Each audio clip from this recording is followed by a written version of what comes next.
Welcome everybody to Blerdlines. This is your man Cam. With me as always is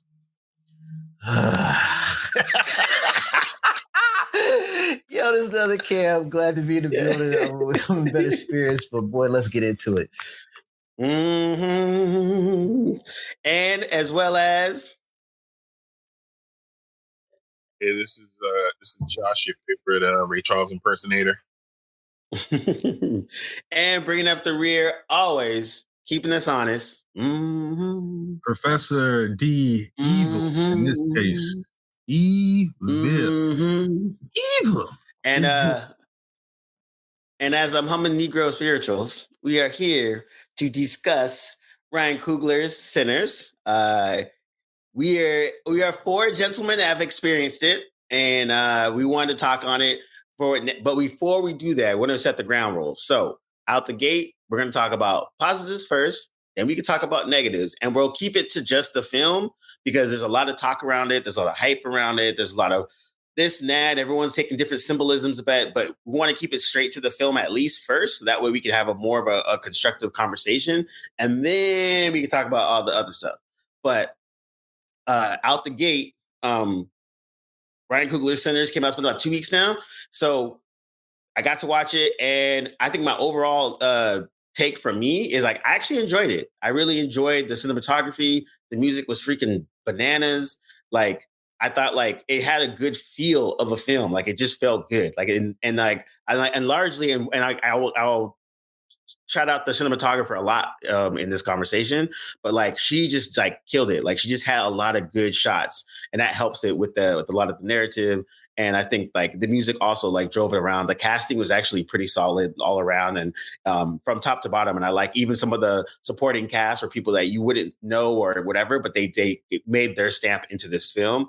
And I think for me, like I was like, okay, at the end of it, quibbles aside, I actually really enjoyed those aspects of it.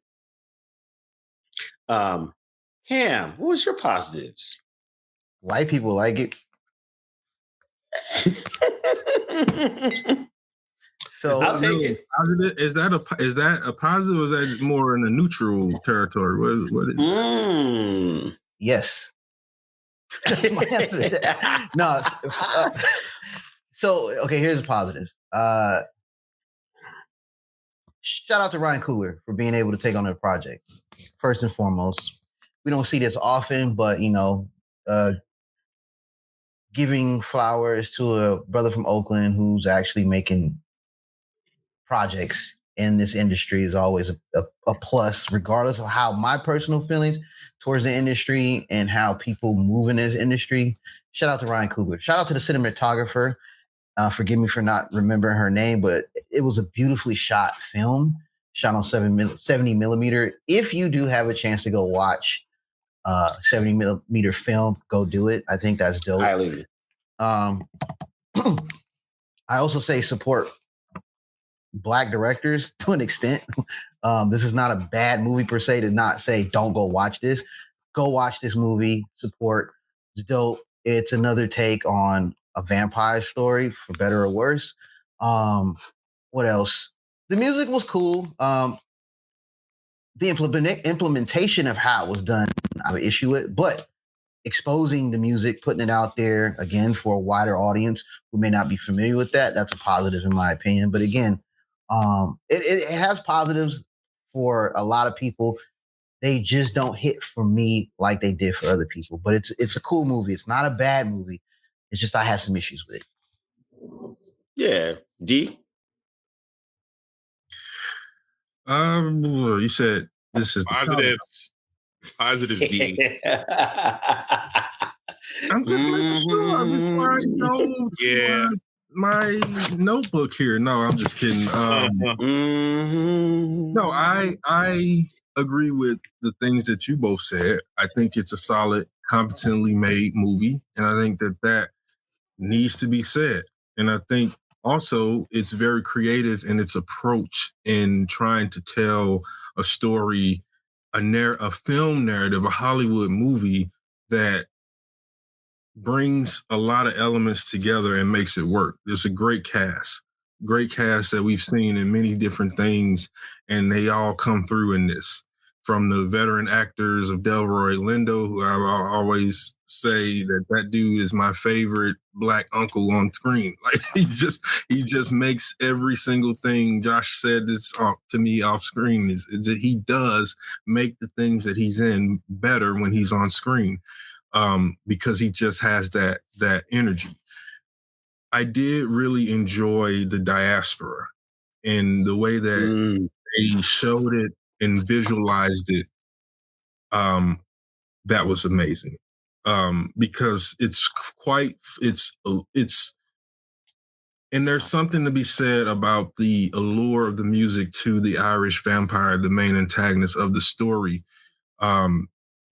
In that idea of Black culture in and of itself being one of the most original American cultures that there is, and that all of these other many other immigrants that have come later have learned American culture through the sort of veil or the diaspora of Black culture. And so Coogler does a good job of putting us into that world and allowing us to understand how music is more than just music for our culture and for many of our cultures, not just one group, but and it has that long lineage that connects magically almost each generation. So those are my positives. The greater scope conceit was well thought out, and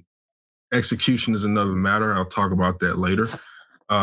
But this idea of what they tried to do with the diaspora, in creating this world building mythology that I thought was very derivative of Bitterroot.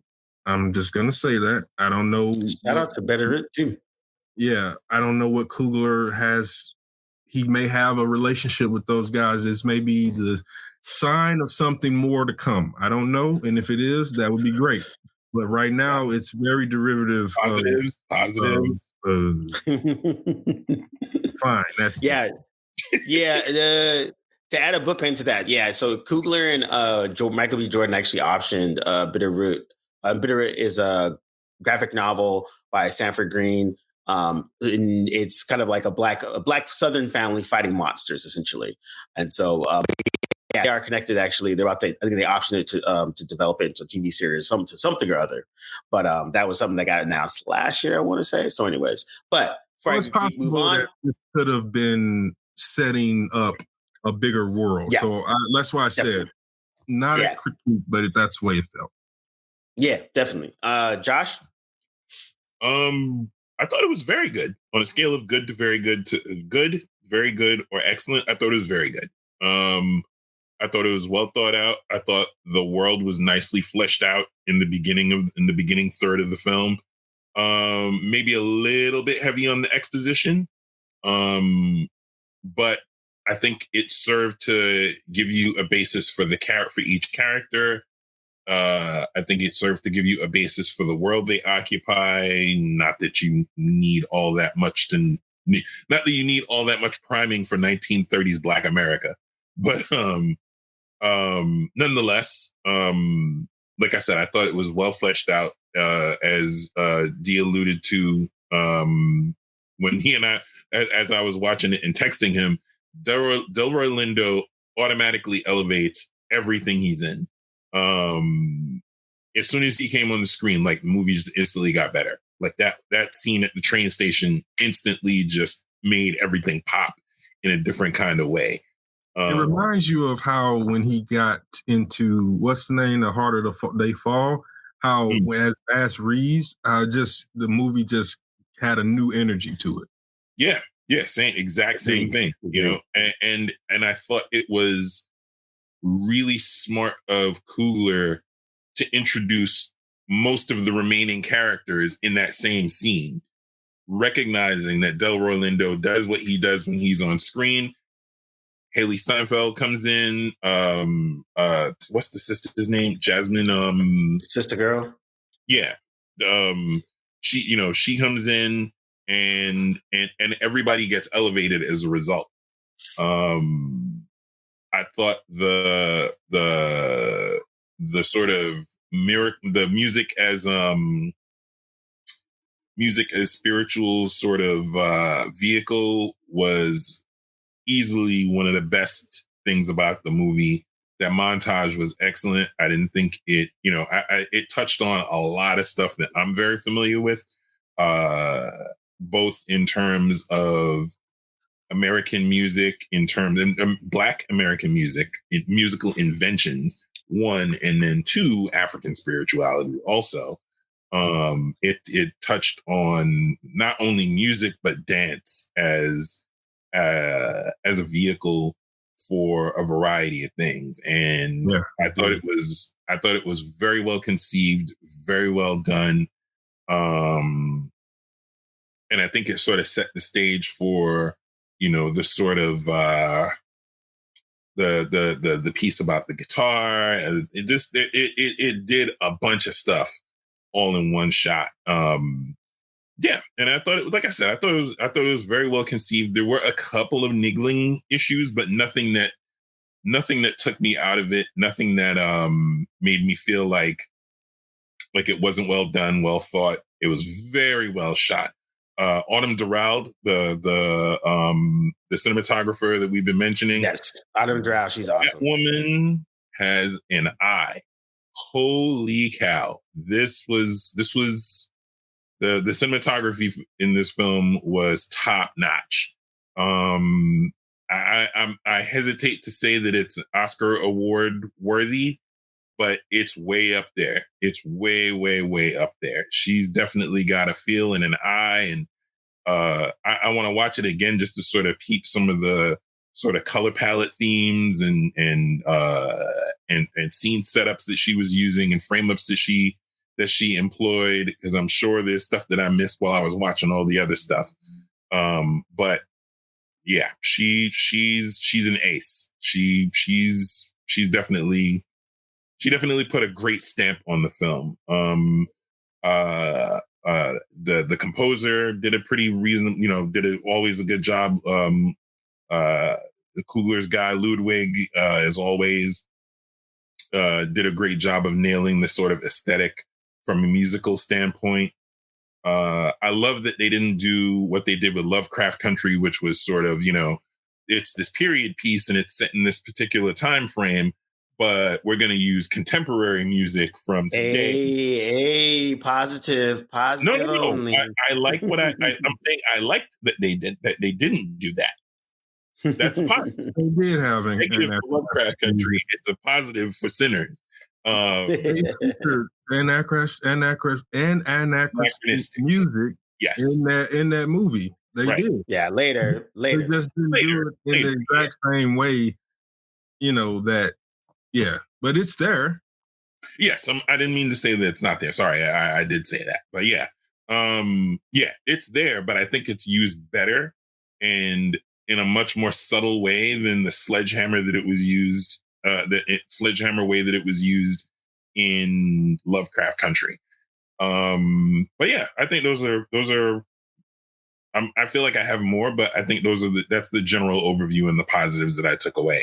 Very well done movie, I thought. Yeah, and like the ones I'll add is just like I said, I really did enjoy the casting of it. Like Delroy Lindo was freaking awesome. Shout out to Miles Caton too. Is like he's a singer and this was his first star. And I actually enjoyed his stuff. It wasn't anything spectacular, but it didn't take away from it. Michael B. Jordan as the twins, it worked enough that I was okay. Like it wasn't. I think Michael B. Jordan's is such an interesting thing because there's a big swath of people that think he's really good, and then there's other people that think he's horrible. I think he's pretty much in the middle.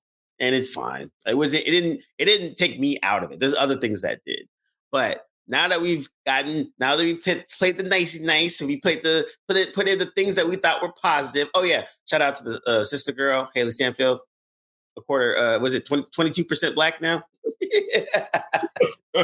I mean, her character wasn't even that much Black. Her character was only like 15% Black. So yeah, for real. Passing, bruh. Passing. All right. So now that we got all that out the way, Now we can talk to the things that we can talk about, which is now the critique of the film, and a lot of the things that was going on.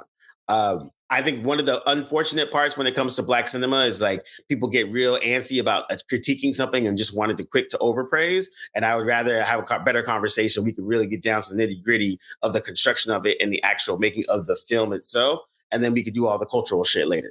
Yeah, because I think any critique you get here is not necessarily to say that the movie is bad. It's just to say that these things coming down to the execution maybe could have been done differently. I don't know. If doing them differently, would they have made it better or worse? I don't know. But they are the things that kind of stand out. Yeah, exactly. And I think say for instance, the scene that everyone loves with all the different dancers and stuff, I thought that shit was fucking silly. Like I didn't need to see boys and Crip Cuz sea walking in 1932 Mississippi. Like it totally took me out. I knew why he did it. I liked the way that it was pointed, but then I think for me it was a little too long, and I know why all the different parts. And it was funny because my girlfriend called out the Chinese answer that they had was from Chinese, but it's more like the communist, like the winners of it. Like it's a very specific Chinese opera style, but there's so many other ones that they could have put. So that was a very nuanced little. Same with the B-boy. Like when I saw the B-boy, I was like, yeah, I know what you're trying to do, but it didn't do anything to me. Like I didn't go like, oh shit, there's a B-boy. I was just kind of like, oh, this is goofy. But should have been auditory. Just yeah. In the framing, for me, in the framing of in the larger context of what he was trying to do, to me, it made sense to have those elements. For me, I liked it. It did not take me out. I think it was a great enhancer, a lovely montage, and I think if it was just American elements, I think it would have been exactly what you just said. It would have taken me completely out of it.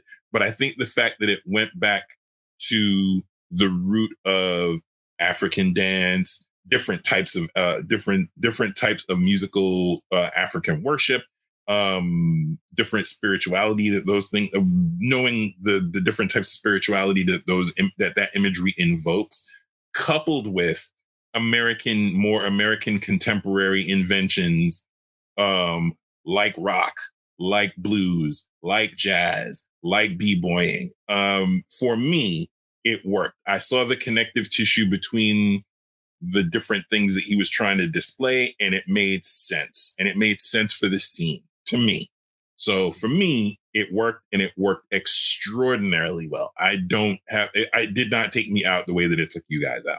It added about 10 to 15 minutes additionally to that film that was unnecessary and wasn't 10 minutes long. It was long enough. So here's the thing. I too understand what he was trying to accomplish, especially after hearing the monologue, which I think was cut, with Delroy Lindo's character in the car retelling the story and how music is a connection and all that leading up to this scene. For me, it would have been cool if he'd have just kept all the dances from the past up to their time period and stopped. African dances. I didn't need to see b-boying. Yeah. I didn't need to see b-boying. I didn't need to see the everything in the future. I get they're trying to put futurism, but I think this probably would have worked a lot better if he could have got all the previous history leading up to their time period and stopped it. And I think that could have been a lot shorter in a better montage or done a little bit differently. I get what they were trying to do. That could have worked for me. But once I saw Grandmaster Flash, b-boying, hyphy movement, it took me completely out of the moment. That did not work. And I saw a lot of people, which it's their opinion, that they love that. And I was like, nah, that didn't do it for me. I was like, it kind of made me cringe, to be honest. I was like, all right. Really? Like, I wasn't feeling it. As a narrative, you have a period piece that's set in 1939. Going backwards makes sense, but going forward makes absolutely no sense. I think the point that he was trying to that point, hang on one second. Up until that point, you had not, up until that point, there's no way of knowing that those music. So you're coming completely out of the diegesis of the film. Now you're going to a place that only the audience knows. Those individuals in the film in the story, they could not know that those things are coming. So I agree with Cam in that it probably should have just been from the past up into that contemporary point. At least would have not made it seem A, like low hanging fruit, and B, a little excessive. That's just the way I thought about it. To me, I felt the whole point of the scene was past, present, and future. You know what I mean? Like speaking to the audience in that way, in a visual, it's not like a B-boy showed up and stayed. You know what I mean? The idea was that to me, it spoke to, like I said, it spoke to past, present, and future. And I think it did it in a really smart and very artistic way. I wasn't bothered by it at all. It did jump out a little bit. I will agree.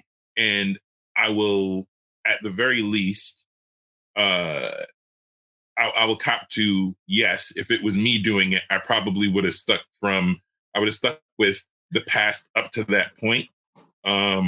But yeah, for me, it didn't take me out. I saw what he was trying to do, and for me, it worked. And I think that's the thing. Go ahead, Cam. No, I was going to say, maybe Cam, you can help me out with this. What was the Baz? What's his name? Lerman? Yeah, Baz Luhrmann. That reminded me of the Get Down. The Get Down. It reminded me of the Get Down. It got cheesy, bro. I was like, nah, this ain't it, bro. Like, just keep it. It could have been half short and twice strong if it had just kept all those contemporary dances past their time out of it. Well, you're already bringing elements of cinema together. As I said before, maybe some of the visuals were there, but maybe you dial up the auditory aspects of it, editing, things like that. That in and of itself impresses me more than the obvious thing of the thing that it is. The making it into a more ethereal experience that uses all of the elements of cinema, not just because at that point it was just the camera and the costumes and the people that were there.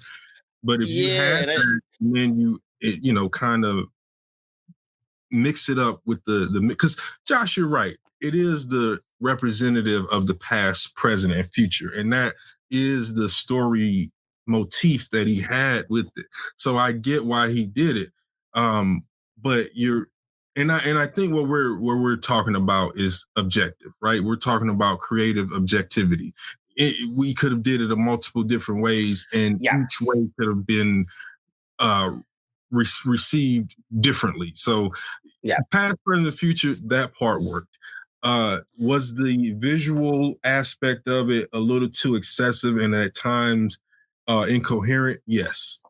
Yeah, that was, and I think that was my overall thing. Like, just like Cam, like right when I saw it, I was like, okay, I know what you're doing, but it took me out. And I literally, as I'm watching it, I'm thinking like 5 different ways it probably could have done in a way that made sense. But that's our nerdy brain. So to not harp on that particular part, Cam, you are a very big fan of vampires, and I would like to understand, and D'Angelo, you are as well. So from me, the vampire part of this movie made it was, I almost wish he would have used an African monster that might have been similar, because I like the Afro-mysticism that they had introduced earlier on, that at the very least was like, oh, this is a little bit different. But when the vampires kind of showed up, my mind automatically went to what my expectations and what I know of vampires. So if anything went out of that expectation, I was kind of like, this is kind of weird. And like, I just started to question it as opposed to just enjoy what was going on. And like, I think that was another part for me that skipped a beat, because I was kind of like, I mean, I knew there was vampires in it. That wasn't the problem. But in my mind, I'm like, okay, like what type of vampires are we getting? And then all of a sudden it was this weird mashup of it that was kind of like, I didn't rock with it. And I think that was my overall tone for most of it. Like, I enjoyed the film, but there's pieces of it that was just like, I can see it. Either you rock with it or you don't. If you rock with it, it's super dope. You think it's a really great film. If you don't, it takes you out and it makes you wonder why it took you out. So I was curious to see where you guys landed on the vampire aspect of the movie. I think the vampire thing is a backdrop to a deeper meaning for, in my opinion, Ryan was trying to put. It is a horror movie, but there's subliminal messages between it. And one of the things, I think, if this was a lead vampire villain, black vampire villain, I could look at his point of view a little bit differently than I conceive Remick. but also Remick, coming from an Irish background, historically the Irish were the low of the low until they became officially recognized as white. So his appealing to the black community, I can understand, but I think this would have been a different movie if our main antagonist was a black guy trying to co-opt and give that same. Probably would have played into the old versus the new. Yeah, old versus new. Christianity versus some of our original belief systems. Yeah. And you know, it was funny because we were talking offline about how Remick, the main antagonist, lead vampire, was trying to appeal to the struggle of Black Americans, and he wanted to have a community. And I just said he's assimilating us because at the end of the day, he's still a lead vampire. He's still going to control everybody. He's selling them on a false pretense of community, but now you've given up your life as a human to live under one singular vampire's reign, in a sense. So it's kind of ass backwards. You know, if I'm looking at it like, yeah, you kind of selling me a dream, and I understand that you want us to rebel about how we're looked at in society, but ultimately, unbeknownst to them, but we know this, is that society's still gonna look bad on this. So even if we're vampires and we try to move under the disguise of night, this is the same thing in Interview with a Vampire. Louis still has to walk behind Lestat. And that's the same problem you're going to have. You know, what they don't see is that they don't know this. They don't see that Remick, saying, you know, you could be under one rule. I mean, one community. But at the end of the day, at night, when you're walking around a community, you still have to abide by the rules of mankind and society to coexist. Because if they find out you're vampires, then the whole world's against you. So you have to live amongst the humans as vampires. But I just felt that whole thing about how Remick was trying to get them to their cause was kind of weak and surface level, low hanging fruit, as D'Angelo likes to say. The one thing that kind of I wanted them to talk more about was the native indigenous people a little bit more and highlight them because they came on the scene very quick. Agreed. I felt like for me, I always, whenever there's a vampire, I kind of want to know their backstory. I don't feel like I got that. I mean, I don't think it was necessary, but for me, I would always like to know the backstory of how he came to be. He just appeared, you know, and he appeared kind of in the evening. So maybe he was getting cooked. I don't know. There's a little, you know, what I know about vampires and what I see is that he was probably nesting or resting or sleeping somewhere. And they came up on him and he was, it had to be a short distance because he was able to. He was cooking. He was boiling like. Well, I won't say this, but you know. So here's one thing too. It was interesting for the native or indigenous people to have a short screen time and not fool with those white people, because once the native saw that KKK, he was like, all right, you already know what it is. You're not gonna listen to me. Society. He was just like, I'm trying to tell you, you know, I'm trying to help you. He looked inside, saw the hood. He was like, you know what it is? I'm not gonna listen anyway. So have a great day, folks. Have a great day. It was also a moment of they were sticking with their own. They invited Remick in as easy as butter because he like you brought up the Irish thing, and that was happening around that time where Irish immigrants were coming to the U.S. and they were not considered white because they were Catholic, they were poor, and they weren't non-Protestant. So you have those themes there, and I think it was less of him saying we will be a part of this community as much as it is you are inviting us to be all one. But one of the moments that really kind of served that leitmotif was when Smoke is like, don't let them in. If somebody steps on a toe or looks at the woman wrong, it's a problem. Now we have all these issues. For them, they don't see those possibilities because that's not the consequence for them in society. So you invite us in, become a part of your group and your community, but then you take off. Right. You are included in that anymore. Right. Exactly. We still have to fend for our lives, and everything is the stakes are much bigger for us. So that he managed to really put that conversation in there in some very interesting ways. Some of them, again, low hanging. Mary going out there to talk to them, it's an obvious kind of approach, but it set up some other interesting kind of dynamics. The way they played on her having lost her mother, but also that hint of, you're not even accepted in there, but also she's not accepted by. She The wouldn't white be folks, if they found out that she was, in fact, at the time a mulatto, now biracial. And I think that's the thing. It's like there's like little pieces where it's like a nuance that I was like, oh, dope. And then I was just like, oh, here you go, low hanging fruit. And it's like, this is, oh, damn it. Like, here's all the things you could have done. You obviously went for the obvious one as opposed to maybe something that was more layered. Josh, you were saying? I was gonna say probably the one thing that jumped out for me that was a minus against the movie was the introduction of the native vampire hunters who basically just came and went, and that was it, and they just were gone, and that they weren't they weren't seen or heard from again. I mean, to use them as a device to sort of allude to the fact that A, there's more than one, B, that there are people out there hunting them, and then C, that these are the people that are hunting them, to have that not paid off later on down the line, just, why have him then? Because he could have just knocked on the door, pulled up, and then, you could have just completely hacked them out of the movie and it wouldn't have made any sort of difference to the narrative whatsoever. But I think hacking Remick off, you would have had the same thing. I said if you cut Remick out of the movie, you might have had the same thing. But I was joking.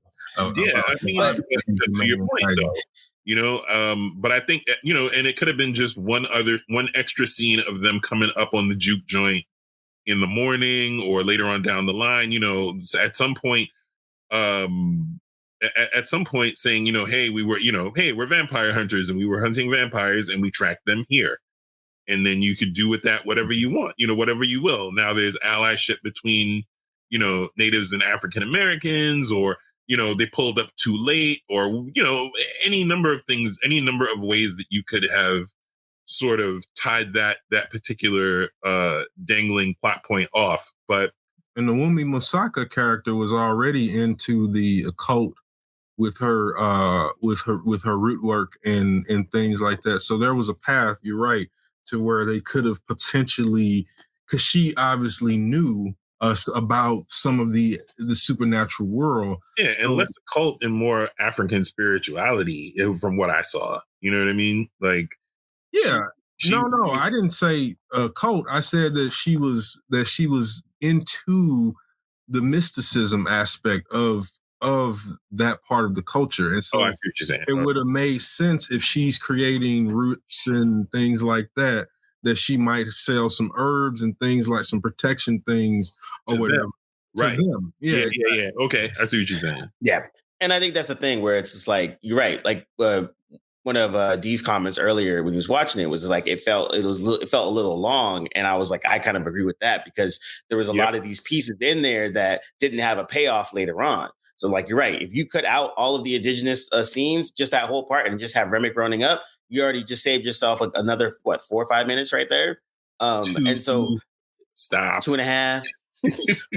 but there was moments like that where like but then on the flip side, there are good moments where like they were driving in the car with all of them, with El Rolando, and you have Sammy in there and all of them through the cotton fields, and then they pass up the workers that were the prison workers, and then Del Rolando goes into that story. So like those moments, I'm like, yes, these are the most them to hold hands as they sing, which I thought was good because it evokes the ritual aspect of it.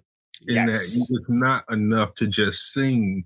You have to connect with each other physically. That is a part of the power that it offers up. So he was greatly used for that. Even his comment about, before we start doing all the dig at Christianity. And that's what probably made that line alone is what made Christians mad, is that when he said,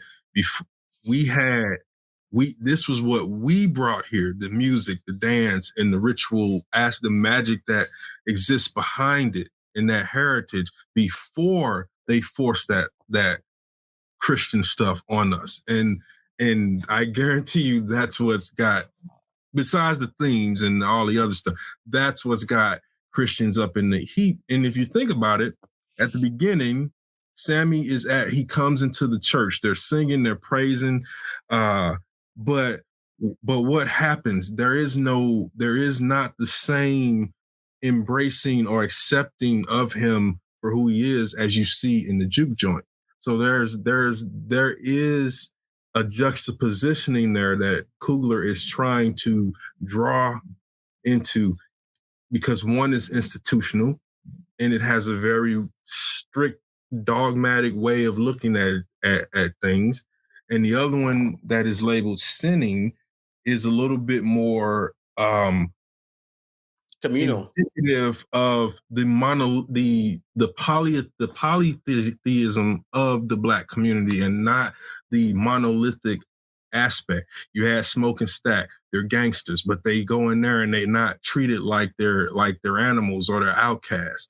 But we didn't see them in the church, and when they were outside of that area, they weren't welcome.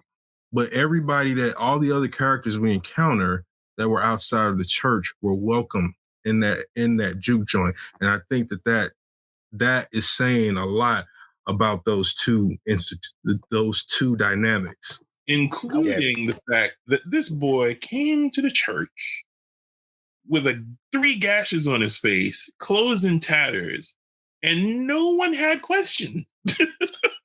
Ding, ding, but not ding. only that, they immediately judge him and tell him, "Oh, are you ready to give?" So all of that stuff you deserve. We don't want to know how you got it. We just know that it came from evil.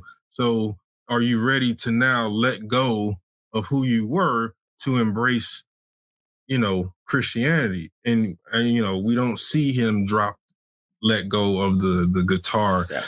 But there's an interesting conversation. Now, again, the way that plays out is a little bit too on the nose for me, especially the whole comment about if you go dance with the devil, he might follow you home. And, some of the maxims in there was just like, all right, man. I felt like I was talking to my old grandfather when I heard that. Those are common aphorisms. You know what I mean? Oh yeah, absolutely. Those are common aphorisms, but they're so common that when they're placed in the story like that and in that way, it still feels corny, at least for me. Yeah, it may not feel corny for others, but it did for me. It's like a wink and a nudge when they say it. Cam, you were saying? Yeah. I mean, it ends up landing on the nose because, well, yeah, look at what happened. But in for that time period and for common parlance, that is almost the birthplace of aphorisms like that. That time period. So to me, it didn't. It made sense. Granted, I will grant that it was. I agree. It was a little bit of low hanging fruit, but not so much so that it was terrible. No, I didn't say that. I just said that it was what it was. It was it was a wink and a nod. I think that's the thing, and it was one of those things where anytime that there was a saying that we're familiar with, it was a wink and a nod. Every time they said it, it didn't feel like a natural thing. Cam, you were saying earlier. Oh, go ahead. Sorry. No, so I was going to say that scene with Del Orlando is cut.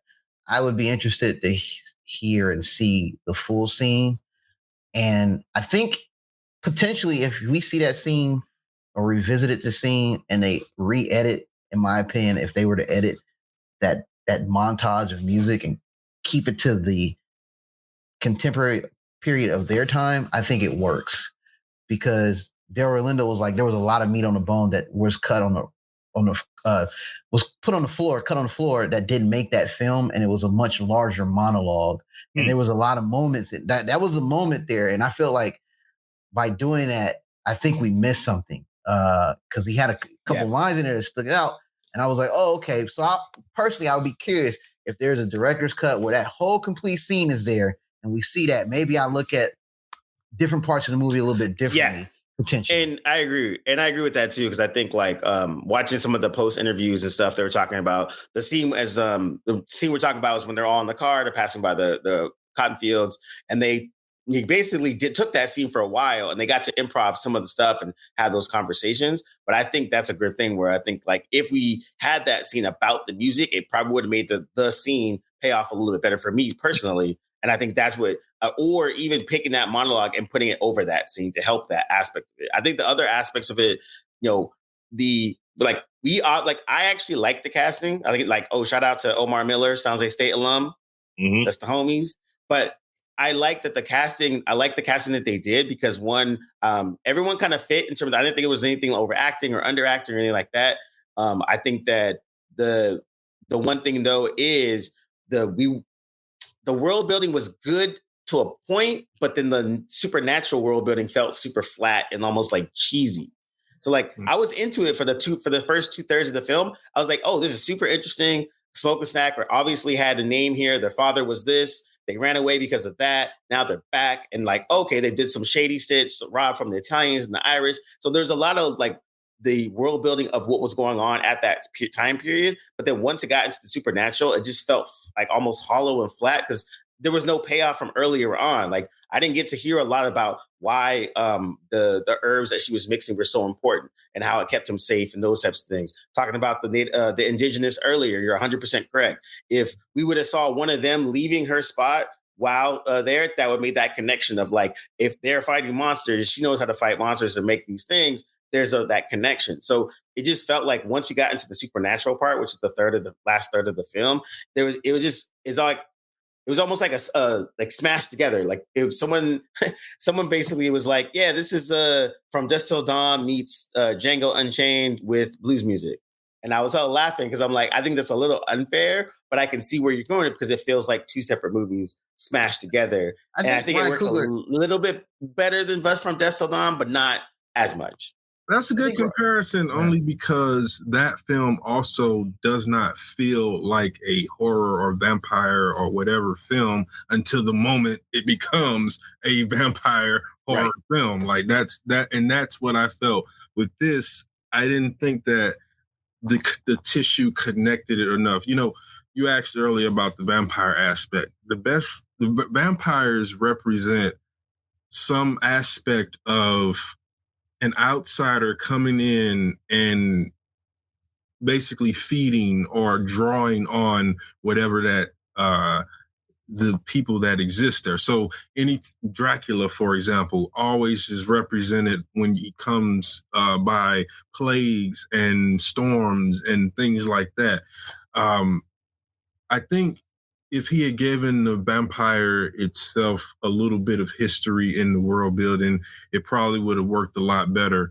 One of the best vampire canons that a lot of people don't mention to me was Vampire in Brooklyn because of it posited vampires as a species and not as a Maximilian couldn't bite someone and turn them into a vampire. The only reason that was the case is because Angela Bassett character was a what do they call the hybrid vampire human/human. What is it? Dampier? Yeah, she's a Dampier. So that's why that worked. Or my favorite, which shout out to Kevin Griveau with Underworld, in that it started off as a blood virus that turned one immortality, and then one son gets bit by a bat, the other one gets bit by a wolf, but because they're immortal, it shapeshifts them into these creatures. So the more specific, the more I think it works. But I'm not against having more unknown things in horror, because I think when you explain things too much, it loses the terror. Mm-hmm. But that wasn't what was going on here, because Remick never came off as frightening or as something that did not belong. And I think that is what you want. And think about Nosferatu. Nosferatu created dread in that his presence, that creature's presence in the regular world, created a chasm, right? He doesn't belong in this world. He's an outsider. He's a creature he's an invasive virus. in the sense, right? Can I add something to that? Didn't mean to cut you off, but when you said when you get around vampires, there's a sense of dread. So here's the thing. In familiar vampire works, when you get around a vampire, there is a sense of dread. There's a sense of terror. The sense of terror with Remick is he's white. That's the fear. So for me, that's how I'm looking at it. He's a white dude. And when he came up to the door and they was like, nah, you white, we not letting you in. Like, that's a good point. Yeah. Very good point. So the problem is execution. It wasn't executed right. It comes down to execution. Yeah. You're right. Yeah. His whiteness is the thing that is driving the dread, but it wasn't. It could have been shown in a way that actually induced dread. And the reason I think that's is because our two friends who don't like horror films were not jacked up by the horror in it. So that's how I knew it wasn't operating in that way.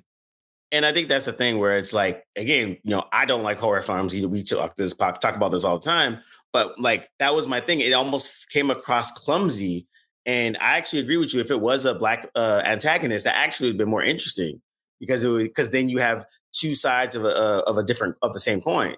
And it would be interesting to see that dynamic play out, right? What if the antagonist was a landowner that owned a plantation, but kept or didn't do slaves, but he was the person that everybody was working for a quota, because they kept talking about that quota over time, right? And you get your quota onto your cotton, and you got to so you can sell it because everyone's sharecroppers. But what if the antagonist was the person that's actually the main head of the greedy capitalist platform or whatever that was? Like that could have been an interesting situation. And I think the sense of dread of him, we're more dread of him being a white guy, less than he being a vampire. And it was kind of like, oh, you're white. Oh, now you're a vampire too. Ugh. It's like a second layer, but it wasn't like. Know where that would lead and how they can. You could have a night that's going well, and you invite these three jokers in there, and now all of a sudden everything is going off the chain. Right, and that part was right. That part was right. But I felt like that was I don't want to say dread, but that was the danger that the initial danger that they represented. Absolutely was being themselves, being white. Yeah. You know what I mean? Here's the funny part: they bought the property from a white man, but wouldn't take his money when they wanted to quote unquote invite themselves in and support the juke joint under the guise of that. He bought it from a KKK member and was like, "We want to buy this juke joint." Well, not for nothing. Who else are you gonna buy it from back then? I'm just saying though, why not take the money from the three white people that was outside? Yeah, again, letting them in, like they established that you let these folks in, unfamiliar folk who aren't down with anybody there, and you introduce some problems. Yeah, they could come in. Yeah, they could have a great time. Let them hit on somebody and that person reject them, or like he said, step on somebody's shoes or spill a drink on somebody. That to me, that was clearly established. I didn't have a problem. It was said in exposition that they never show that. And to your point about establishing it, they could have established that thematically earlier with a scene in which it's the 30s. How much do you need them to establish that for okay, so here's three things that stuck out to me. Hang on. I want to answer that because it's a part of the story that you're telling. So as a part of the story that you're telling, you assume that it's the 30s because it's Mississippi, that everybody understands that there's racism going on. And yet we see an aspect that is not common for that space, which is Asian individuals speaking full-blown Southern dialect. So maybe there's something else happening at play. All right, I'm saying you establish it just by using a sort of a metaphor, kind of, not necessarily have to do a whole lot. That's what I was trying to get to. It was going a long way. If you have people who aren't black in the community that are accepted, you need to establish the danger from the same element. Even though you wouldn't establish it from Asian people, but white people come along. Obviously, at some point, that represents a potential issue. You got to sir. You got to not look them in the eye. You can't talk there with them. Yeah, that's all I'm saying. Yeah, fair point. That's a fair point. And they actually division. Yeah, Yeah, they established the part about the Asian couple and China and how that mix worked, right? They had each one had a store and how this like you saw that okay, you are part of the community already. It's not anything weird or anything like that, and it made sense for them to be at this space because they're already part of the community. They provide provisions and those types of aspects of it. These foreign white people are the foreign white people that we know if we let them up into this joint, one bad thing happens, it's a wrap. And so I think those little nuances are good as well. I think that again, going back to the length of it, it was like so many things that they, like you said, if it doesn't really help push the story along, we don't really need it. And I think there's a lot of scenes like that in it that kind of bog it down a bit, where it's like there's parts of it that I wanted to hear more of Miles sing because I thought Miles was dope. I like Delroy Lindo more because he every time he was on screen, he helped push the story along, but he also gave context and layers to the world that was around, right? He's like, I can't play for you guys. I got my place over here that I play every week. I've been playing there for every 10 years and I always get my money. I don't know you guys. And I like that just showed more layers of the world that they are inhabiting. And I think that was one of the things unspoken thing too, that all those juke joints were going, because he's saying, will yours be around? And the sort of unspoken thing is that they go up and then they go up in smoke because the Klan and everything he was right down. Yeah, he was right about that. So here's some things that stuck out to me. I don't remember if the town they were in when they went to go visit the grocery store, is that a all black town? Can anybody? Yeah, it was established as it. It was like a black town that had Chinese owners that the groceries and like it's just the town that everyone think this is one of those towns that was similar to Black Wall Street because despite what people think, there were multiple places like that around the country where there was prosperous commerce and commerce and trade and everything. Like this is just one of those places. Yes, I was gonna say you shoot two black men in town and no white people show up to arrest you. There's a problem. So that's why I had to establish, is this all black town? Second of all, there historically, when you had an Asian shop owner, they were in the between. So if it catered to a white and black audience, they would have two stores. They would have one for just white people and one for black people. So that's another why I asked, were there any white people living in this community? But it was only one store. But she did walk across the street to another store when the daughter went to her mom. So I was trying to figure out, that was a little confusing to me. Yeah, it showed that there was two stores and like it looked like it was a mixed kind of a thing. So everybody was mingling and stuff. This is just historical things that I'm trying to put together. And so I was like, if white people did come into this town, they would probably shop in one store without black folks being involved in there, and then the black folks would have their side of the store. Yeah. The other thing too, and what's her character's name? Mary put two and two together by understanding how they got their money. I was surprised the mob didn't show up, but it was only in the course of one day. So when they and then you got to think about it like this: they may not have said exactly where they were from down south, and so unless they start getting wind of two twins who just which again back then word could travel like that, two twins. So I'm willing to suspend that belief because this all happened in one day. I wouldn't say that the mob, but that's an interesting thing because with that backstory, you would maybe think that there is a connection that would have been a narrative connection to the vampire, them stealing the robbing and then open the juke joint. So that goes to Cam's earlier point where you have all these things that really do work, but they're so disparate from one another that they don't mesh as well as they could have in the story and making the story work. Exactly. And I think that a lot of there's so many good elements. Like I said, the world building and we've talked about this before, like as a negative, is just like Cougar's 2/3 usually are super interesting and kind of brings you in. And it just falls apart in the third for whatever reason, right?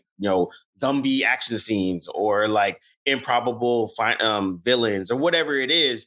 And then it's just an interesting thing where it's like the 2/3 of the film, it was actually has an interesting thing. It got me in. I wanted to learn more about these characters, this world that's going on, who he robbed from, this and that.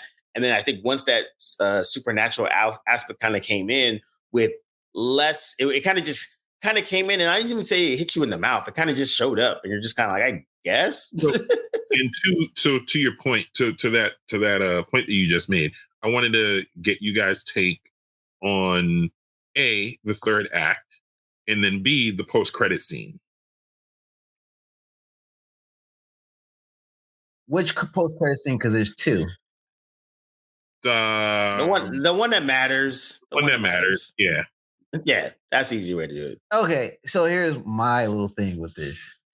I'm still pissed at the motivation for Grace's character to be like to let them in, because I'm like, yeah, what are you gonna do with all of them coming in? You're not gonna save your daughter. Was it me? If you am I tripping that there are five crew? Let me jump in real quick. If you establish that they have to be invited in under no circumstance, and you've already established that they're vampires, under no circumstances do you invite them in. Even on grief, you don't invite them. You're gonna get yourself and everybody else around you killed. So that to me was a little like, all right, come on. And I would have even add the motivation if like they popped up with her daughter, and that then there's the motivation, right? Like, dude, her dude is already turned. He's a vampire, and then she looks outside, and all of a sudden now they have their daughter again. Movie magic. She just appears out of nowhere because they're vampires. They can move fast, whatever. But at least that would give you the motivation of why would a mom that knows that her husband's already killed, and they know she has a daughter out there. You essentially now have your daughter has now no parents because you let them in, and everyone else is killed. Here's another part. Two more things. I don't know if I was tripping, but it seemed like 5 turned into 10 people in that barn when they all came in. I was like, hold on, man, they killing some extras. Like, I don't like it. Feel like it got deeper. Maybe I'm tripping. I'm gonna watch it again, but it seemed like it was more people in that barn than initially the magic of camera work. Then when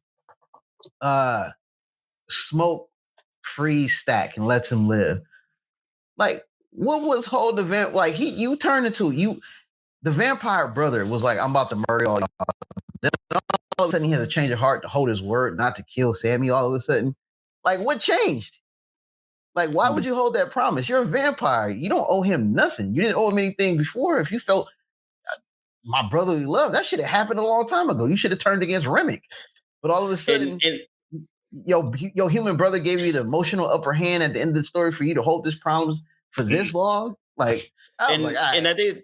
And that's the part that was weird, because it was like they established that when you get bit as a vampire, your soul is switched with another monster or whatever, and that's why they're not your person. So like when Smoke leaves, let Stack run, you're like, well, wait, that's not even Stack anymore. He wants to kill everyone. Why would you let? It's the shell of your brother, and that's kind of the typical vampire trope, right? Like, oh, Cam bites me, and now I become a vampire, but I'm not myself anymore. I'm still a vampire. Yeah, you die. The traditional thing is you die, and in your body, a demon that sucks blood and lives in the night, enters your body and wears you. But that's not you. It's not the best one to do it was the Buffy Angel thing, where when Angel gets cursed, he's a vampire with a soul. So he actually has a conscience now. But when he loses that soul, nothing. He's basically 100,000 proof sociopath. But also, and so that was the point that I was getting ready to make. Even if you lean on the more Diet Coke side of the lore, where you still retain your personhood, but you're just a bloodthirsty sociopath, or you just you can't help the thirst for whatever reason. The Anne Rice version, right? At the end of the day, that wins out. So all your choices are shaped around that. So you end up even if you're not a sociopath before you're bitten, by the time you become bitten, you have sociopathic tendencies because the thirst wins out. Yeah, you're a predator. You're an apex predator. You have to feed. If you do not feed, you die. Right. So here's one thing that one part was an interesting choice, which wasn't a bad choice, but the other, I was a little confused. Now, when they became vampires, it felt like, from obviously previous vampire movies, when you become a vampire, you have this enhanced strength, speed, whatever. But Michael B. Jordan's character fought his brother kind of on equal footing a little bit, which was a little off to me. And then the second part was, I thought was a good choice. When a vampire was injured by gun or maimed, they didn't heal. I thought that was cool, actually. Like when Cornbread got shot in the mouth, he didn't get up and heal. He was like disfigured and still wanted to bite you off. So I was like, I thought that was actually cool because it kind of breaks the normal stereotypical vampire that they're invulnerable to bullets and invulnerable to physical maiming and physical appearance. But his gunshot wound, his face was still hanging off. He was still a vampire. I wonder if that, because did he actually feed on anyone? Because I wonder. Yeah, he did. Dude that was outside that was trying to get back in, that they thought was a vampire. Oh, that's right. And so he didn't still heal after that. So I mean, but there's still so much non-specific stuff about what these how the vampirism in this world really works. Because we can assume that Remick is a master vampire. He comes from a very old, ancient world that he says he does, and he's got gold, so he's clearly been the gold, not just gold, but gold doubloons, coinage that has been. So he clearly comes from a very old world. But again, I think I look at Dracula as the quintessential template, yes, of vampire stories.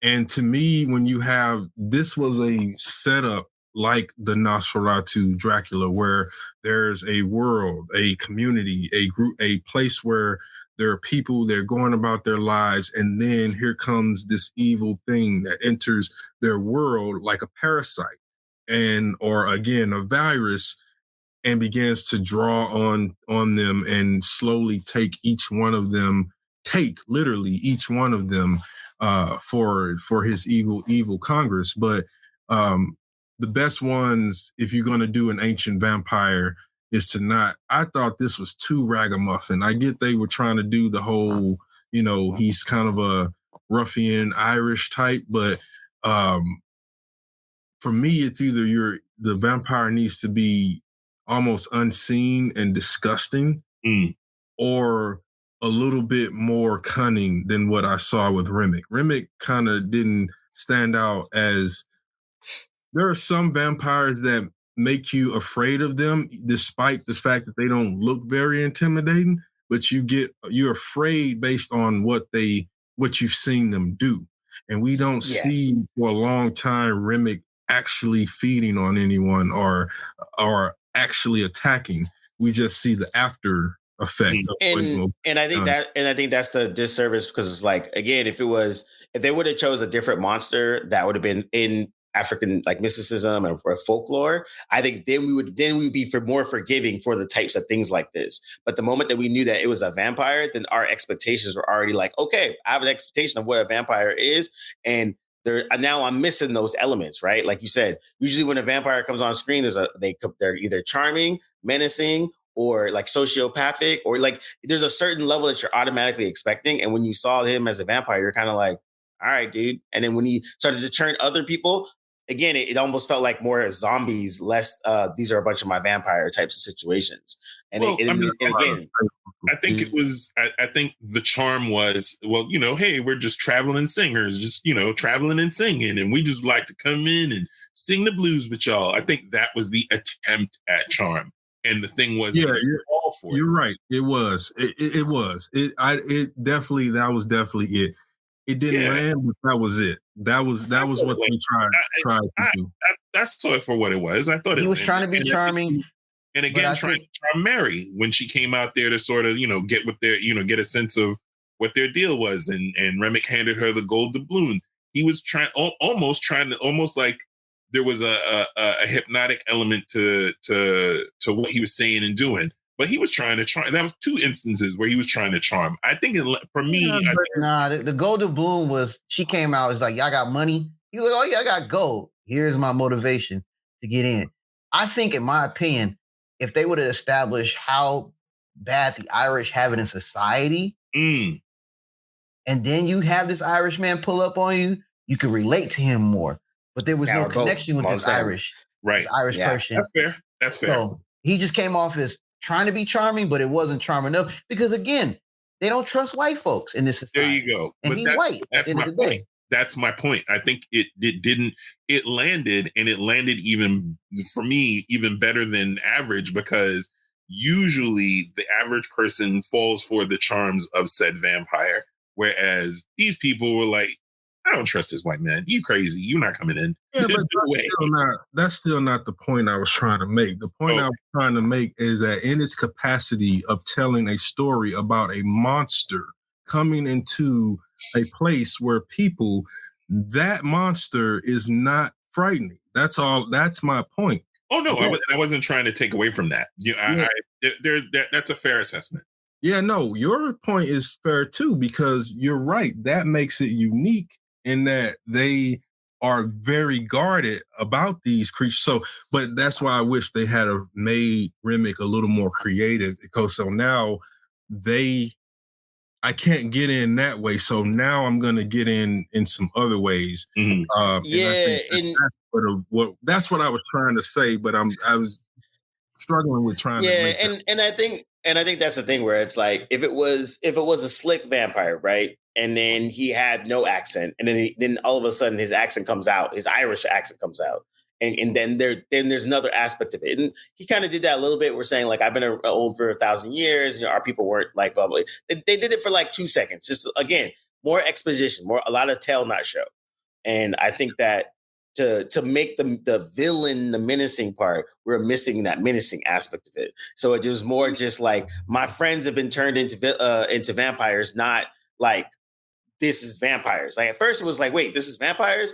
And I did like the scene when they were all eating the garlic, and the Grace character was like, what the fuck are we eating garlic for? Like, yeah. And they were like, no, girl, you gonna eat this garlic. You gonna eat this garlic, or we gonna end up putting a bullet in you. What I thought was that they were going to show it when they saw the sun going down, and then the natives started to go away. I was like, oh man, they about to try to hurry up and get away, because he about to burst out that door with wings and all, and take them out. I was like, that would have been the moment to really establish Remick, because he goes in and he's weak. And then he comes out they strong. See the sun going down, they know what's about to pop off. And so they immediately tuck tail and run, but they left real slow, almost like they wanted him to come out at that point.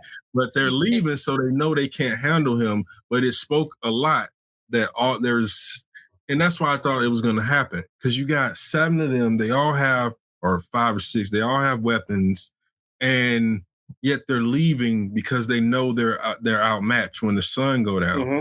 So it would have been great to have established him in that way, where he bursts through that door and he just takes most of them out. Yeah, because then that would have set the tone for what the level he's at, right? Like we always like the villains that are well established. Where, like, right when they get into the scene, they're snapping somebody's neck, shooting somebody, or they're chopping someone's head off. Because then we know, oh, this person's not to be played with. And by not showing that, we just see him going in weak, then the people leaving, and then we never hear from the indigenous again. And then all of a sudden he pops up later on singing, Irish tunes, trying to get into a juke joint, basically. Go ahead. I was gonna say the director left it up to the audience to kind of put 2 and 2 together.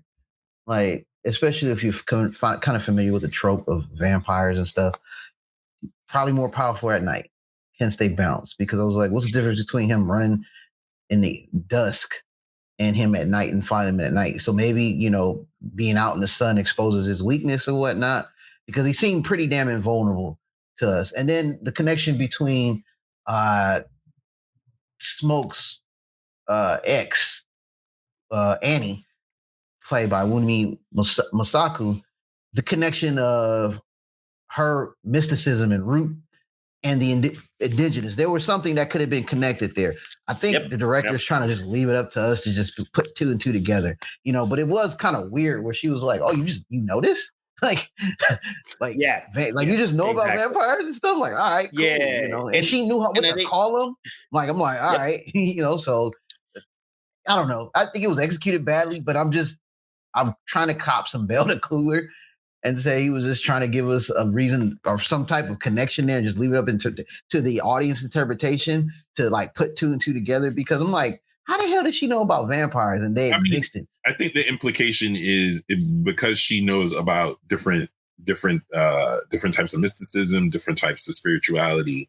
The connective tissue there is she also knows about, as much as she knows about the good, she also knows about the bad. Knows about the supernatural. She is literally positioned as a woods witch. Yeah, so I wouldn't,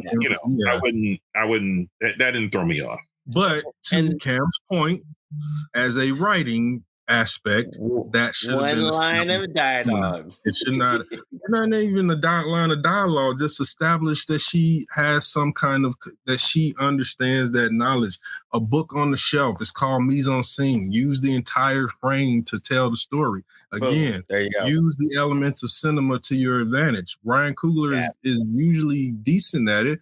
But this is a situation where, if I'm talking about just the negative, just the one little small thing, is that I feel like he was doing a little bit more than he needed to do. But with that said, it was still a good movie.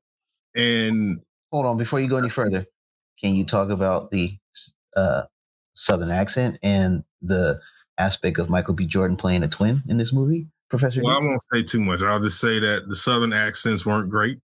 They were not great at all for a deep South. Across the board, yeah. Yeah, like, and I get it. I mean, it's fine. Wumi is British. So, I always talk about how Americans can't do British accent. Well, she could not do a deep South accent. Would you say the same about Delroy Lindo? Delroy was better. Delroy was passable. Very passable. Yeah, it also didn't seem like that was like he was a traveler person, right? He had been, he's older.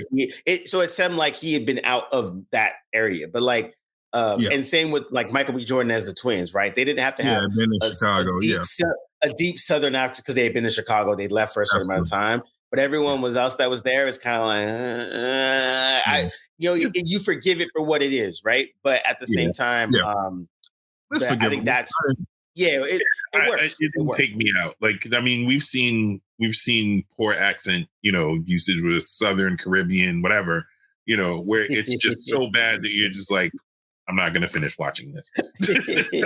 No, that wasn't what this was. No.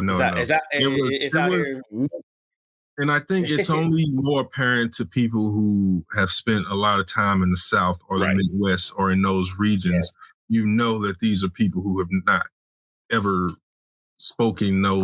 had that dialect in their lives. They've only seen it from afar or studied it. Right. So the assumption is it shows up the one way, and anybody who speaks with any kind of twang, is passable as general Southern as opposed to specifically from Mississippi where they were. Right, because that's one of those, because you got the Florida Panhandle that's different from the Georgian accent, which is also different from the Louisianan deep, which then now you're getting into a combination of three with the Creole and all of that stuff. So it's I get why it was kind of more like, okay, that's Mississippi. We'll do the deepest generic Southern accent that we can. Yeah, that's not a huge minus. Hey, my only gripe, it wasn't enough yes sirs and yes ma'ams in there. Oh, yeah. No, it was not. You said it wasn't enough? Look, I'm speaking from personal experience. I live in California, been living on both coasts, but I have roots in the South. When I go back to the South, that yes ma'am and yes sir come out instantly. Instantly. Everywhere. That's very fair. And it's because it's important in the Midwest too, but in the South, even it doesn't matter if you are 30, 38, 45 years old. If you're addressing someone that's older than you, you say ma'am and sir. It has never changed. If there was, if I had one more nitpicky thing, I would say there wasn't enough dynamism in Michael B. Jordan's twin performance. It's not that it was bad. It just didn't seem like there was enough separation between the two, between Smoke and Stack, as far as like two individuals. And which is the whole point in and of itself. So that's why I'm like, why even cast him as two people if he can't make the distinction? I mean, it wasn't egregious, but it was slightly noticeable. And I would say for me, it's like one of the best one actor playing multiple roles and making it believable is Orphan Black, deep cut sci-fi show. But like Tatiana Maslany, I always mess her name up. She was She-Hulk, blah, blah, blah. But the thing about her is she's playing a bunch of different clones. Each individual character is completely different. Mannerisms, dialects, movement, slouching, all that. And so you could see the difference of the peoples so that it almost took you to a point where you forget that person is playing two roles. Where this one, it's literally the same person with a slight edge. Oh, one's like, thank God it was at least red. One has a grill, at least they did that. If they didn't do that, it would have been even worse. But like, at least they put some visual signs. But from the other stuff, how they moved, how they slouched, how they that kind of stuff. Like even and then they're from the same place, so they're going to talk the same. But like they didn't give the physical presence of two separate people because even the identical twins have that. Subtle things, but it was too visual. It was like I said, when I say visual enough. Yeah, Stack's thing was I have a grill. And Smoke was I smoke, and I have a blue hat. So it's like I will say in scenes where they were together, one had his head up, one had his head down, one was leaned up, one was standing up straight. So one wore blue, one wore red. That was my only distinction. It could have been a little bit more obvious. Is what I get you guys saying. Cam, you mentioned one of the characters who could have been a casting of another actor in general. That's what I'm saying. Look, we all know who should have been his cousin. Yes, we already know. So, what were you saying? I was going to say, getting back to your point, I would say Tom Hardy, when he played Reggie and Ron Cray, is one of the better examples of one person playing That's not brothers. Harrison. But I'm just saying, like, that is the standard. Like, I didn't think they were the same person. Like, even though they look alike, but they were completely two different people, but very subtle. Yeah. He poured a lot into being different people, for sure. Yeah. What was that, James? I was going to say there's one other example, which is Fargo season 3 with Ewan McGregor. He plays the Stussy brothers, and he is it feels like two different people. Like the only reason you know it's him is because if you know Ewan McGregor, and also because the name in the credits. But otherwise, those two and him, Tom Hardy, and the first one that you guys named, I can't forget. Tatiana Maslany. Yes. Right. Yeah. Yes. Those are the three best. If I may offer a pivot, there is, you know where I'm going. There's a lot being made of discussions like this, frankly, where people are, questioning the holding or rejecting of your or revocation of your black card if you didn't like the movie, which is just one of the most silly, pedestrian, pedantic, like. Why that's even a topic? Like, if you didn't like it, you didn't like it. You don't like vampire movies. You don't like period pieces. You don't like Michael B. Jordan. You don't like Haley Steinfeld. You don't like Ryan Coogler. You don't like movies. Whatever it is, like, just, it's one of the most pedestrian, ridiculous, monolithic conversations that just, like, why? Yeah, why and it's one of those things where it's like, what's his name? He had the Black AF show on Netflix, and I'm not the biggest fan. He did Blackish and a bunch of other stuff, but he had an episode where his character, as a black writer, whatever, Kenya Barris. There you go. Yeah, it's Kenya Barris. But in one of the episodes, he went to host a panel for a young black director. It was his new film. He goes with his wife and his daughter. They go and he watches it, and they get outside. In his mind, he's like, "Yeah, that shit was fucking whack."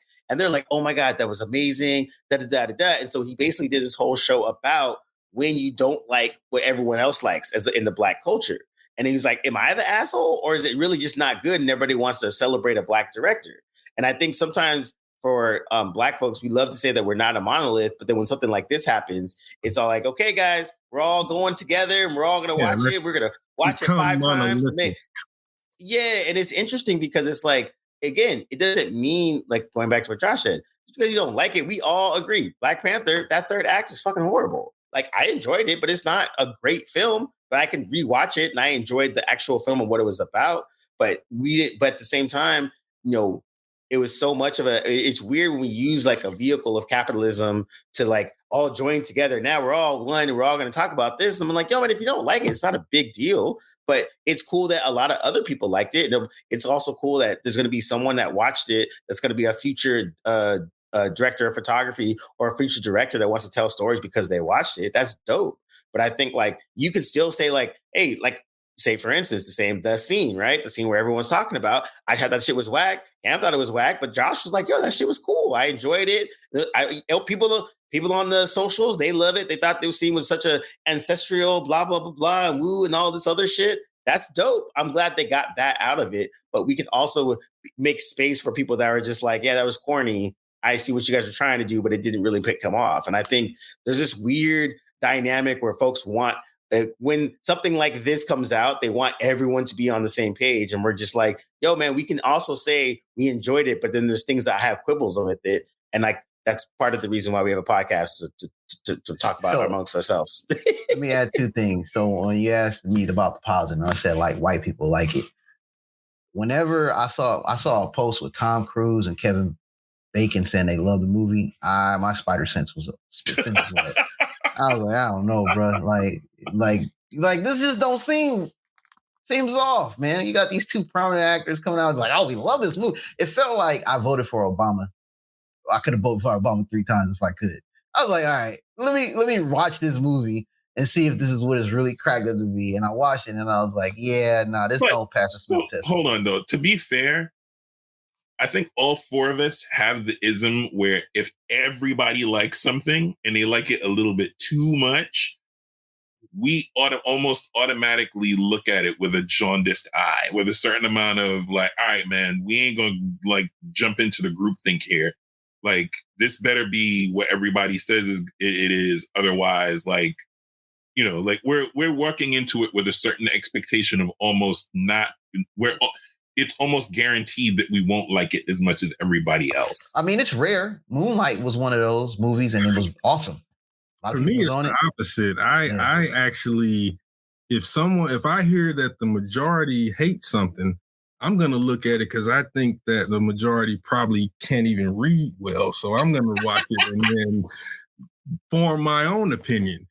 No, I'm joking, but a little bit. But for the most part, these things shouldn't be treated like we all need to agree or the 4 of us have all expressed different opinions about this film, and we can still agree, all of us, that it's a really good film and it's worth watching. And we can all still celebrate Ryan Coogler and the success that he's had. And the things that we criticize in his film are not about him being a bad filmmaker or we wish he'd stop. Certainly not putting him in the same voice, not even close, as our friend that we won't name on this podcast, who likes to do a lot of slow motion. He got certainly more talent than that dude. But it's also not going to just be a blanket. At least for me, it's not going to be just a blanket. This is a Black film, a Black director, a Black story, so it's good. No, that's not how I operate. It is going to you're going to get a more nuanced discussion from me. And I think that bears emphasizing because we spent so much time, I don't want to say tearing it down because that's not what we did. But we, like you said, we had a more nuanced take. Like, these are the things we liked. These are the things that worked. These are the things that we didn't like. These are the things that we didn't work, that didn't work. Cam mentioned things that took him, completely out of it at times. And that's fine. Like, I don't think there's anything wrong with a proper dissection. That's what we do with any other film. we are all Marvel nerds here, and we all have torn down our fair share of Marvel films and television shows. But I think it bears repeating. That's not to say that this was not a good film, because I think we spent so much time dissecting it that it can come off as though we didn't enjoy the film or there weren't things. And it's a very good film. I enjoyed it thoroughly. Are there things that could have been better that I would have done differently? Like I said, there's nothing that separates this movie from the dissection of a Marvel film or any other thing that we enjoyed or didn't enjoy or what have you, and dissected it and said, okay, while it was good, there are these things, that's a fair critique of any other film that we would make. So it's not to say, I think it bears repeating a fourth and fifth time. It's not to say that everybody here did not enjoy the film, that Ryan Coogler did not put together a very good film. It's, we just had some quibbles, and so we're quibbling.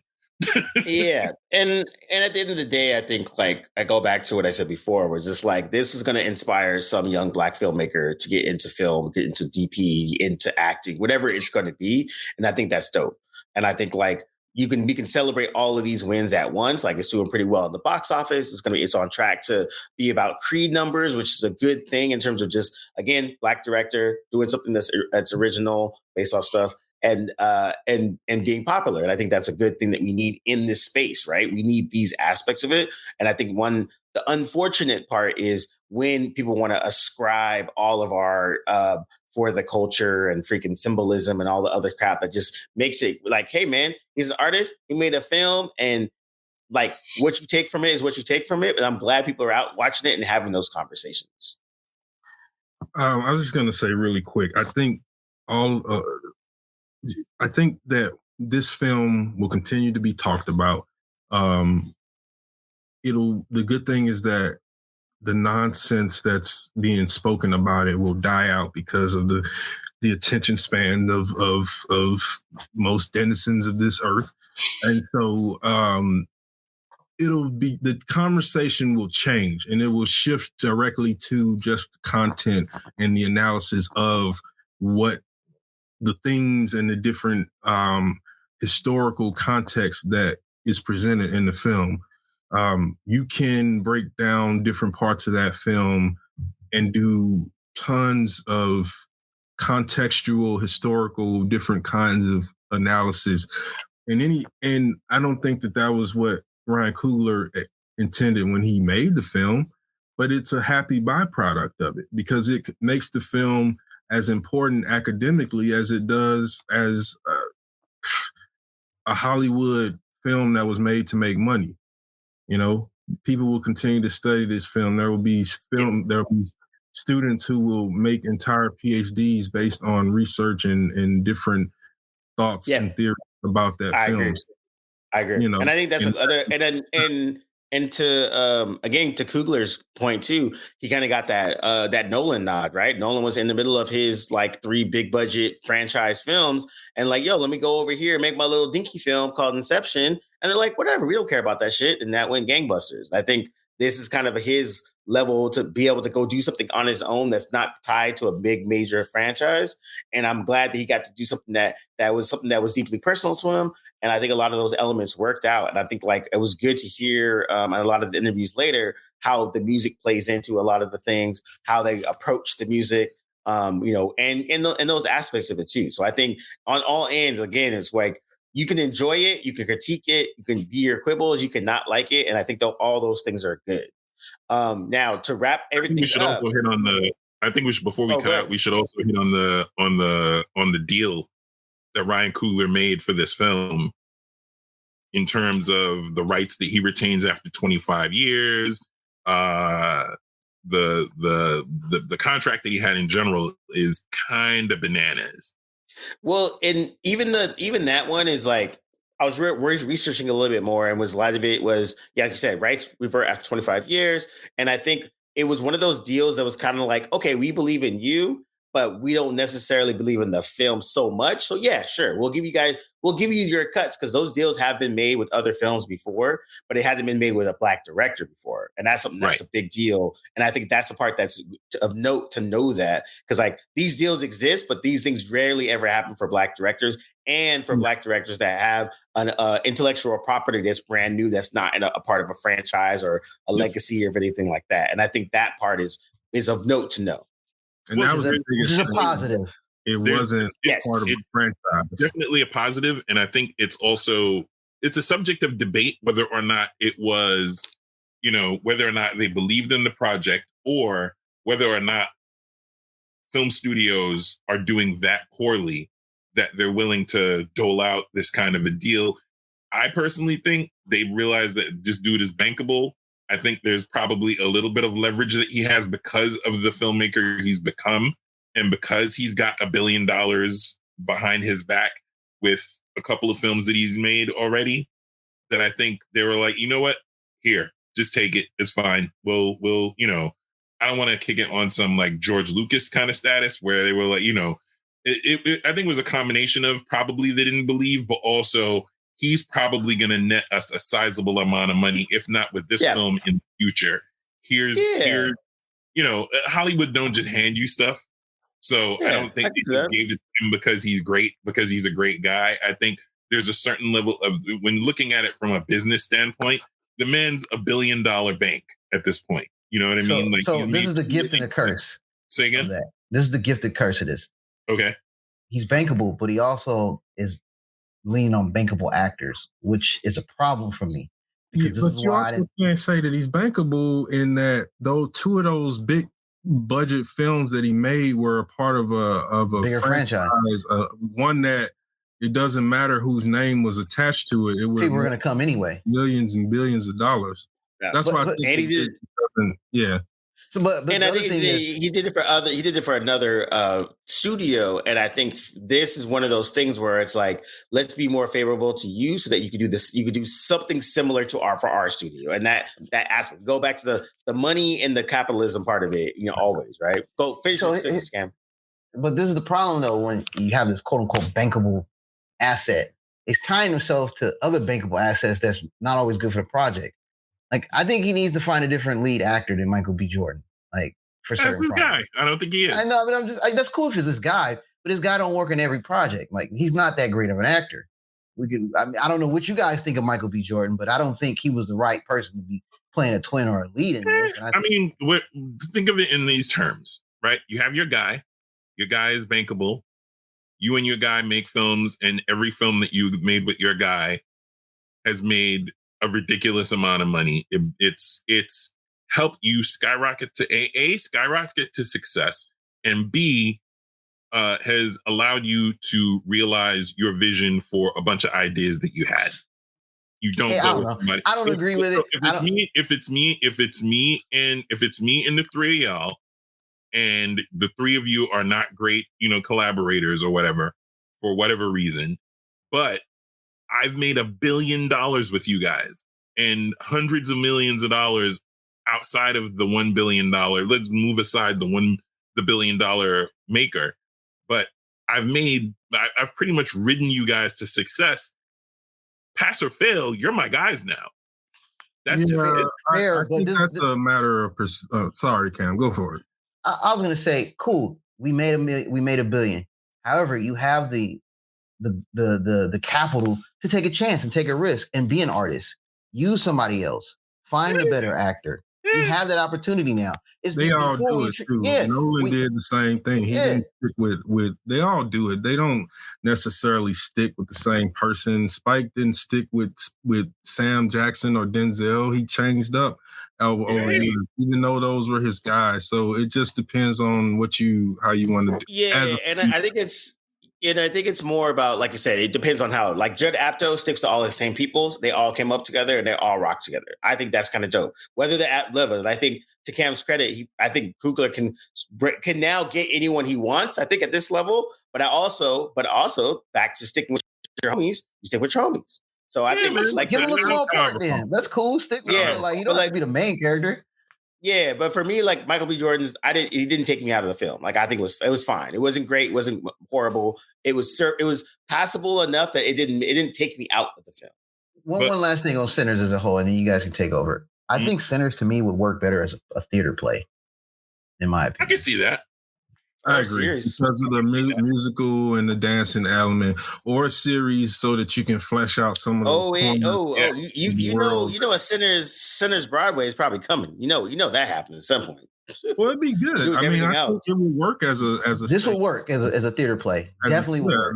So if they do it, in fact, I would say that Ryan Coogler should look at seriously areas where he can expand this, because there's talk that he might. If there's good, because if there's a supernatural world, there's a supernatural world. You got plenty of things you can explore, and the great thing about supernatural worlds is you don't have to. The rules are what you make them. You can, of course, bring in mythologies from the real world and all that stuff, but that's why every vampire story is different, because when it comes to the supernatural, the gloves are off, and this makes that possible for more stuff in the future. So, I agree with that. Like, I think like if they could do because they are working, or they had a good conversation with the Bitterroot fellas and everyone else. Go find the graphic novel. It's spelled Bitter Root, Root, but it's pronounced. But how do we pronounce it? Bitterroot. Bitterroot. But if you go out and look for that graphic novel, you can find it on all the places. But it has basically, it's a black families fighting monsters in the period piece. And it's really dope. It's really fun. There's a lot of good stuff. Another good book to look for too around Black vampires is Philadelphia. That one's a little bit more modern, but it ties a lot of stuff into the past. And it's a really good, solid vampire book. Again, I don't like horror stuff, but I read this and I thought this was really dope. And a lot of the elements they brought in, again, black writer and creator. And it really just got to again, brings black vampires in with a little bit of mysticism and other things So again, I think Sinners has a lot of space for them to play with. And this could be something that could have a lot of fun with on so many different mediums. And I really, really hope they take that chance to, stage play, TV series, graphic novel, whatever you want. Go have fun. Enjoy. This is something that has the meat to do that. And to the earlier point that I was making, Ryan Coogler's deal is kind of fat. And I mean, he's got he's got a clause where it grants him full ownership of the film after 25 years, along with creative control and final cut rights, and a portion of the film's box office earnings from first dollar from the start. That's a big deal.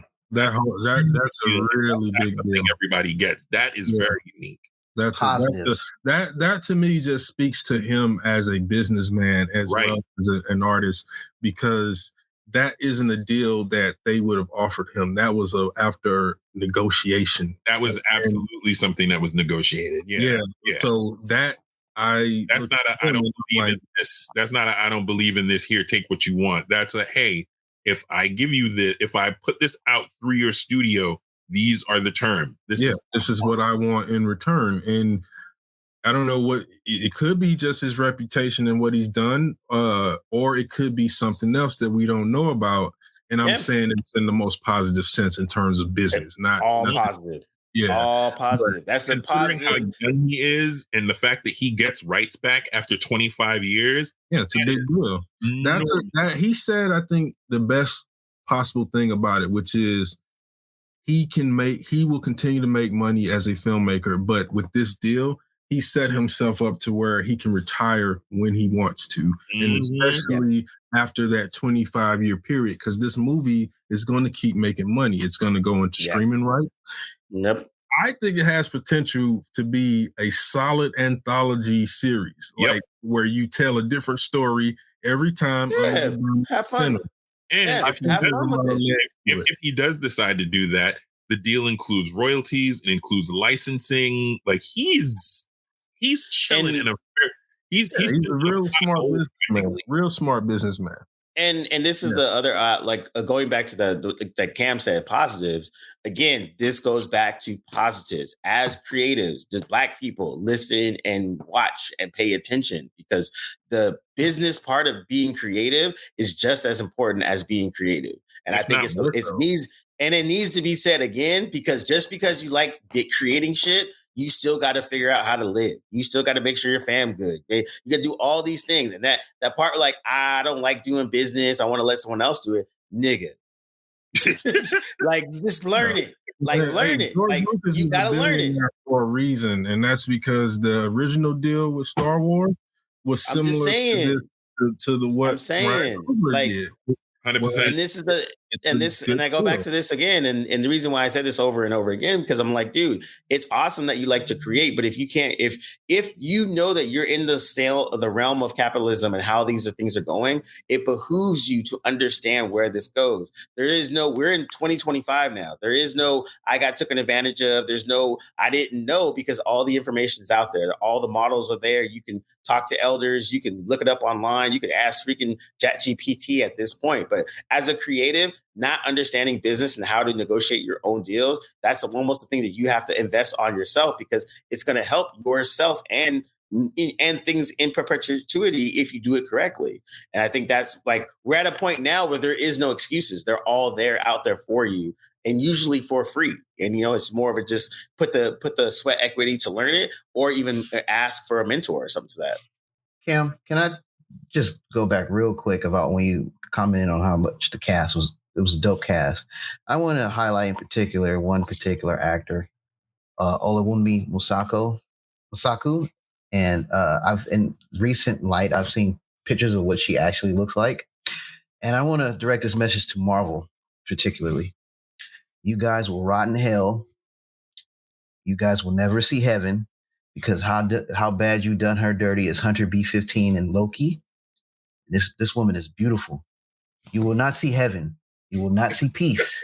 To be fair, I agree, but I did still think she was beautiful in those two movies. But they did not do her justice. No, I agree. Because even boy, I agree. She was looking like something nice, but at B-15, they gave her the box top, made her look like whatever, a CO correction officer. And I'm like, yo. Lovecraft Country was when I first saw how beautiful she is. Yeah. I'm just saying this to say in short, that is a beautiful person. In Marvel, you will never see peace for doing her dirty like that, ever. You won't see her. And on that's where we're going to end it, because there's nothing else we can say after that. But once again, thanks everybody for listening and us ranting about this nerdy shit. And also like, subscribe, shares, follows, all the things. But we're on YouTube. Give us a little follow and whatnots and everything else. But once again, this is Blerdlines. We out. Peace.